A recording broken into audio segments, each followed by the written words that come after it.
Welcome to Second Chance Youth Ranch TV. I'm Perry Black, and on this show, a friend and a world changer, Jerry Cox with Family Counsel's with us. You don't want to miss this show as we talk about what's happening at the Capitol.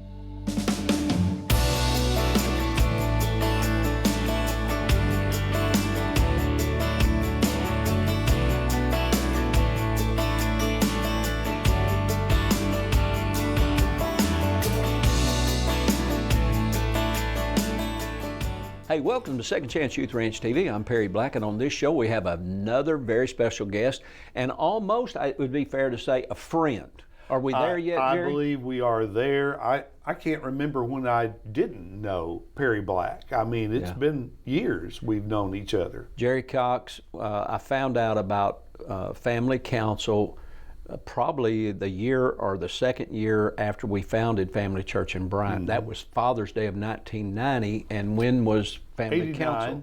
89. So, and somehow I heard about Family Counsel. The name of our church is Family Church, so immediately I wanted to know more about Family Counsel. Right. So can you give us a brief history, very brief history, of where did Family Counsel come from? Well, it was envisioned by a gentleman named James Dobson with Focus on the Family. Dr. Dobson. Yeah, and he had the vision for there being state groups that would engage in public policy, and I had the very same vision at the same time.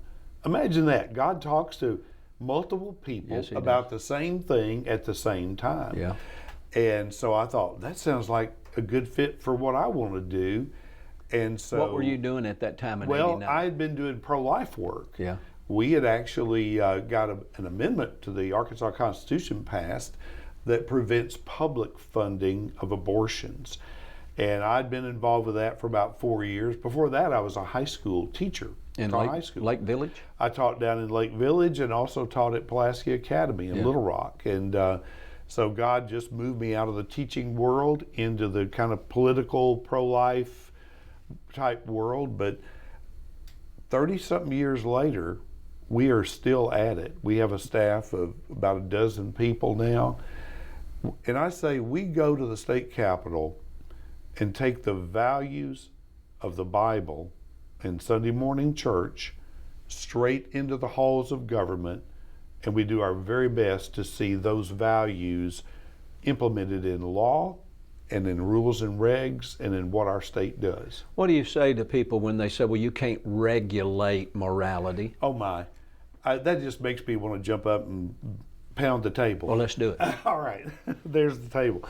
But here's the thing. Every law we have is a reflection of someone's values, something they consider right, good, important. And so in that sense, they legislate morality all the time. In fact, there's not a law out there that I can think of that's not a reflection of someone's morality. So the question is not, can you legislate morality? It's whose morality Somebody is doing it. Whose morality are we going to legislate? Yeah. And you know what? I'm not ashamed to say that God's morality is good. It's eternal. Yes. Yeah. So who introduces legislation? That's really a simple question. Huh? Who introduces legislation, votes on it, and passes it into law? Well, it's any number of people that come up with the idea. It could be a lawmaker. It could be a citizen like you that just says, hey, there ought to be a law. It could be somebody like me. In my team, where we go around the country and we learn about good laws that have passed, and we say, you know what, that'd be a good law to pass here in Arkansas. And that's what we've done with our pro-life laws over the years. And guess what? Little by little, Arkansas has become now the most pro-life state in the nation. Yeah. And it's because we went out and others went out and found good laws that protect human life and said, let's do that here. Why are you pro-life? Because God is pro-life. And God made human life sacred. And He ordained human life where every man has a soul, every person has a destiny, and the devil kills, steals, and destroys. Yeah. And Christians and God's people have been saving the lives of babies. It's as old as the Bible. Yeah. You go back and look down through all of history, and there's always been a war on children where evil people try to take the lives of children because it robs God of it, in the way it's that potential. They never got a chance to grow up. Well, Moses was rescued by a loving family. There you go. Jesus was rescued There you by go. a loving family. If you saw a child, let's say you're at the mall, and you saw a 3-year-old child being abused, what would you do? Oh, we'd step right in. Let me give you a better example, or another example, not a better. I was driving down Rodney Parham Road on Sunday, and evidently about a 2.5 or 3-year-old child had wandered out into Rodney Parham Road. Oh my goodness. And traffic came to a halt. People jumped out of cars. They had picked up this little child, and by the time I got there, they were over on the sidewalk. But it appeared that the little kid had actually been in the street because the cars were stopped. That's the lengths we will go to save the life of an innocent child. Outside the womb. Yeah, yeah. And if a child's being beaten, they would cry out for help, but a baby in the womb can't cry. That's correct. Can't cry out. That's correct. Yeah. So it's the right thing to do. So people who say, well, I don't know why you preachers talk about politics. Has there been a history in America of preachers being involved in politics? Can I answer that question? And then I want to ask you the deep one. Governor Huckabee was and is an ordained Baptist preacher, I think. Is that correct? That's correct. And he's one of the best governors we ever had, and ran to be president. I agree. Other examples in history of preachers and being involved and engaged in changing the world? Well, my friend David Barton down at Wall Builders has books that are written about all the people in our nation's history who were God-fearing men and women who stood in the gap, people who were not afraid to acknowledge their faith. And much of that has been scrubbed out of history. Like if George Washington said, we're all going to pray, well, that didn't make the history book. Yeah. If Thomas Jefferson, James Madison, James Monroe, all the founders of the country, at some level acknowledged God. Yeah. And it's all out there, but it's been erased. And all of them weren't born again evangelicals; they were deists. And even if they weren't even religious, they were still ultimately constitutional conservatives. I've got 15 seconds. Mm-hmm. So there is precedence for Christians and preachers to be involved in society, which we call politics. Do you think there's a dotted line around the Capitol that says no preachers allowed? They'd like to have a fence around it. We're going to take a break. Be back with Jerry. A mission field around you is filled with young hearts needing a forever family. And at Second Chance Youth Ranch, our team is committed to providing healthy, stable, loving homes and families to hurting children in the Arkansas foster care system and those up for adoption. Please contact us if you feel the tug at your heart to help foster or adopt, and find out the steps you could take to help fulfill a child's lifelong dream. Maybe you can't foster or adopt, but you could help. The need for thousands of children in the system is staggering. But with the help of faithful partners and business alliances, we are meeting those needs right now. Would you help us make a difference? Every gift, regardless of size, impacts a child's life directly and helps provide for a home in the gap right now. Visit the Second Chance Youth Ranch website at 2CYR.org to read more, watch the stories, and to make a contribution for a hurting child's care. Monthly partners are needed, so please contact us right away. And as you partner with this ministry, you are partnering with the Heavenly Father that has promised to be Father to the fatherless. God bless you for helping Second Chance Youth Ranch. Hey, welcome back to Second Chance Youth Ranch TV. On this show, we're meeting with Jerry Cox with Family Council. And in the previous segment, you mentioned David Barton. We started this church in Father's Day of 1990 in a shopping center. Mm-hmm. And I go to the building, the shopping center, one day, and there's a card and a book from this young man from Texas named David Barton, who, like you I never knew at that Right, time. right. And I went, David Barton, I wonder who he is, left his book, and it was Separation of Church and State, the myth of separation of church and state. I got that book too, about the same time. And it's probably been 5 years ago, we had his son Tim come here and speak to our congregation from the perspective of Christians and history and society. So let me kind of rephrase my question. We talk about Christians involved in politics, and that's where everybody gets turned off, that word politics. But let's say Christians involved and influencing their society. Right. How do we do that? Isn't that partially through the church, the gospel, and passing legislation? And you can take the word politics and you can insert the word public policy. There you go. Okay? All kinds of rules regulate how we live. I mean, that's how we're able to live in community, is you got to have rules, you got to have laws. We want those laws to reflect a biblical value, not some kind of secular, humanist, weird, whatever ethic. And so that's what we're striving for, is that the laws that we all are going to live under would reflect a biblical worldview, not a secular, humanist, Marxist, Nazi, communist, socialist, name your flavor.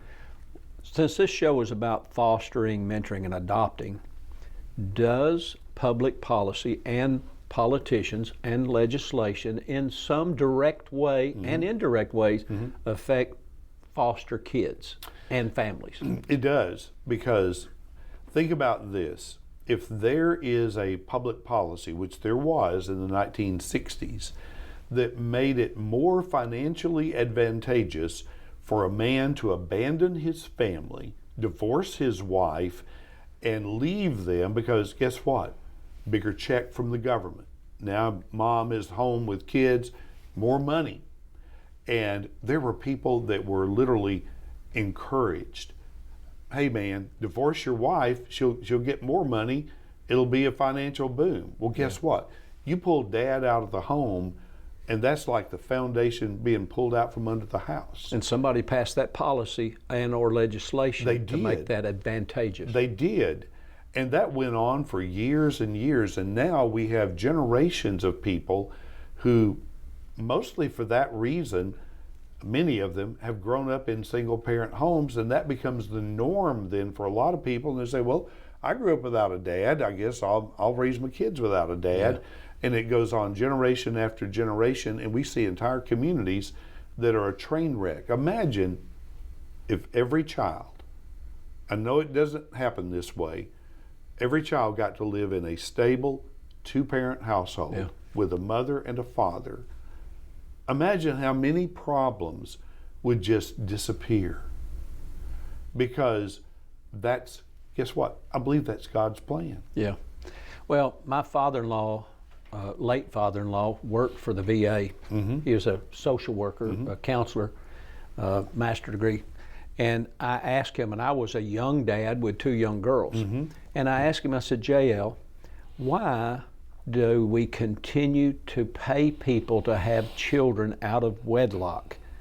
And he said, well, Perry, I don't know if that's the right question. What we're trying to do in our society is see to it that children out of wedlock still have food and clothing and we need care. to. And we need to. So it's the struggle between the philosophy and the soft heart. It is. And legislation that changes the dynamics so it's not to the advantage of being from a single parent But see, home. that's why the church needs to come alongside government and say, let us mentor people so that they understand that this is the good way, a better way. And I know not every kid gets to grow up in a 2-parent home. I get that. I wish they could. Yeah. I wish they could. I got that advantage myself, and I think it gave me a leg up on other people because of that. And so we need to strive for the ideal and help people understand why that is important. Marriage matters. Staying together matters. In fact, Sharice Dean and I have quoted this many times. There's a study out there that says if you want to be out of poverty, avoid poverty, you need to do these things. You finish high school. Big. Finish high school. Don't have to go to college, just finish high school. Then, after you finish high school, get married. Then, after you get married, have children after you're married. And then stay married. That's huge. If you will do those basic, simple things, then there's almost no chance you're going to be in poverty. But if you don't finish high school, if you have children before you get married or never get married, then all of a sudden those numbers go up to like 70%. Makes it really hard. And it makes it hard on the kids. Yeah. Well, my parents divorced when I was 14, and we moved from Jonesboro to the Methodist Children's Home. Mm-hmm. And the Methodist Children's Home happened to be the nicest home I'd ever lived in. Mm-hmm. They had just, they just built a new family life center, so we got to play basketball and shoot pool and play ping pong. There were 100 plus kids there. But I remember going to Westside Junior High School in the 9th grade in Little Rock, down by the old Emmanuel Baptist. Right. And I remember sitting in homeroom, and friends, I was afraid they were going to ask me if my parents were together or divorced. I don't know what they were all talking about. And I was so relieved personally when I heard David say his parents were divorced, and I heard Linda say her parents were divorced. And I went, oh, so I'm not weird, I'm not odd. But it did have negative, adverse impact on me and my 4 siblings. And I don't know if people truly understand why any of us would be involved in the social or political arena trying to influence our society. We're going to take a break here in a moment. We're going to look at a video from Project Zero where young people are looking for a permanent family. And you can be involved in fostering, mentoring, and adopting by contacting us here at Second Chance Youth Ranch, and we'll be right back.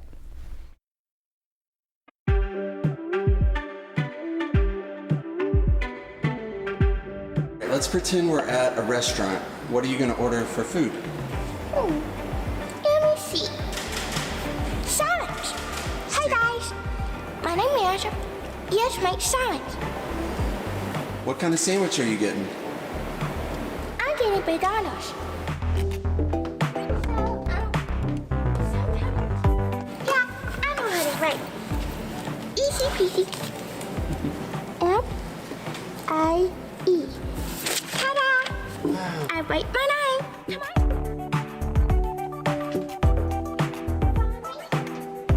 And these are the books. Come on, follow me. What's your powder time? Star is eat, star is bite. Which star is eat? And bus. The end.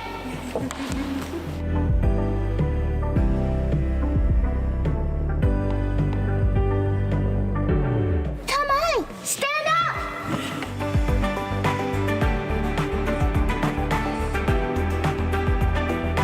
Okay, can you turn just a little bit this way and then turn your head back to me? Look right here.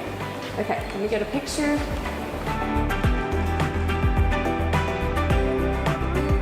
Okay, I want you to lean like this. Look at that cute smile. Do you like to dance? Yeah. You do? Okay.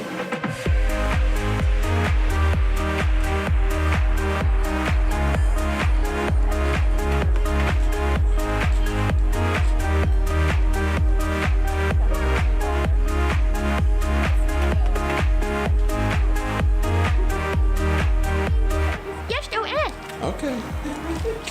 So can you show me how old you are? I ate and my birthday this summer. We had a lot of stuff and we eating cupcakes and pizza. Cupcakes and pizza, amazing. I like chocolate milk Chocolate milk. and cupcakes. I know how to sing at the stage too.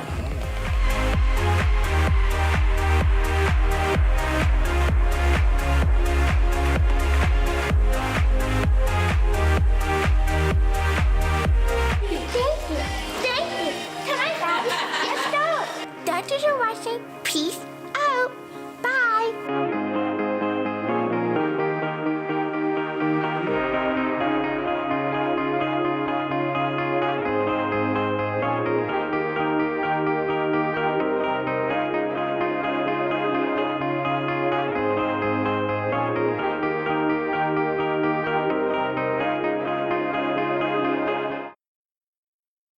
Hey, welcome back to Second Chance Youth Ranch TV. If you just happen to be joining us for whatever reason, Jerry Cox is our guest. He's with Family Council, been around with Family Council since 1989. And you and your team at Family Council and Christians all over the nation and specifically in Arkansas have successfully made Arkansas the most pro-life, save innocent unborn babies, the most pro-life state in the nation. What God has done in our state is phenomenal, and you've been in those trenches, Jerry. Along with lots of other good folks, Yes. I might add. Yes. You know, the Right to Life, the pregnancy centers. I mean, I could name a whole array of people, plus the legislature who passed all these good laws. So what's happening right now? This show is going to probably air right before the November election. So what do our viewers need to know as Christians who do have legitimate concerns about what's happening in our legislative bodies? Well, the ballot measures are something people need to read. Yeah, these amendments are confusing. And the casino amendment is on the ballot. And at the time of this taping, we're not for sure if the marijuana measure will be on the ballot or not. If it is on the ballot, it will be issue 3, and it will be basically to create recreational marijuana here in Arkansas. And the reason I say that is we already have medical marijuana. It was passed back a few years ago. 100,000 people have medical marijuana cards. If you've got an ailment, you want to get marijuana to treat it, you can do it. It's already there. But the marijuana industry said, we want more. And so they wrote an amendment that expands who can use marijuana. And for example, it does away with any qualifying medical conditions. You don't have to have a medical condition anymore, and you don't have to go see a doctor. So if that amendment were to pass, you mentioned the marijuana industry, which as a former 1970s guy myself, I'm like, there's an industry, a legitimate legal industry. Multi-million-dollar So would the industry. medical marijuana producers now be the dispensers if it become recreationally approved? Not only that, but they would have a monopoly on it forever. Wow. Because the way they wrote it, and they wrote it for themselves, they wrote it to give themselves a monopoly over the entire growing and selling of marijuana and any marijuana product in Arkansas from now on. So Jerry, why do you care if somebody smokes marijuana? You know, it's better for you than drinking or something else. Well, is that true? We could talk about, you know, if marijuana is good for you or not.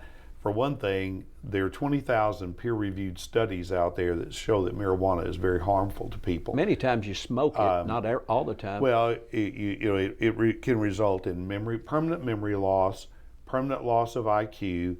Many people with the stronger marijuana now have schizophrenic episodes with it. You have psychotic episodes with it. Because it's so much stronger. It's up to 10 or plus times stronger than it was in the 70s. Not only that, but this amendment would allow people to grow it at home and run a drug lab in your home to extract all the THC out of the marijuana and infuse that into food products or soft drinks or tobacco or mix it with alcohol. It's the Wild West when it comes to some of that. And so we need to remember that, but why are we against it? Do you really think Arkansas needs another drug problem? No.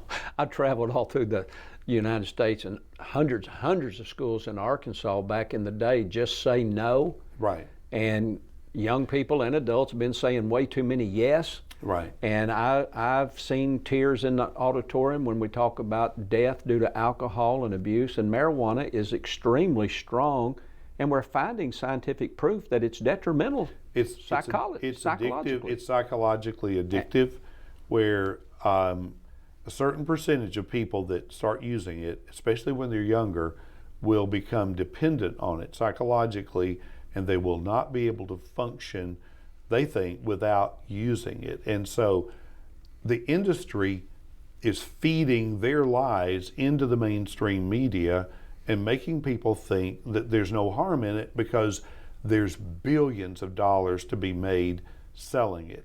And that's what Arkansas is setting itself up for if we vote for this amendment. We already have medical marijuana. This is something else. And the something else it is, guess what? Oklahoma did this kind of thing back just, I think, in 2018. Chinese drug cartels have moved in and started illegal grow operations there. And you watch the news.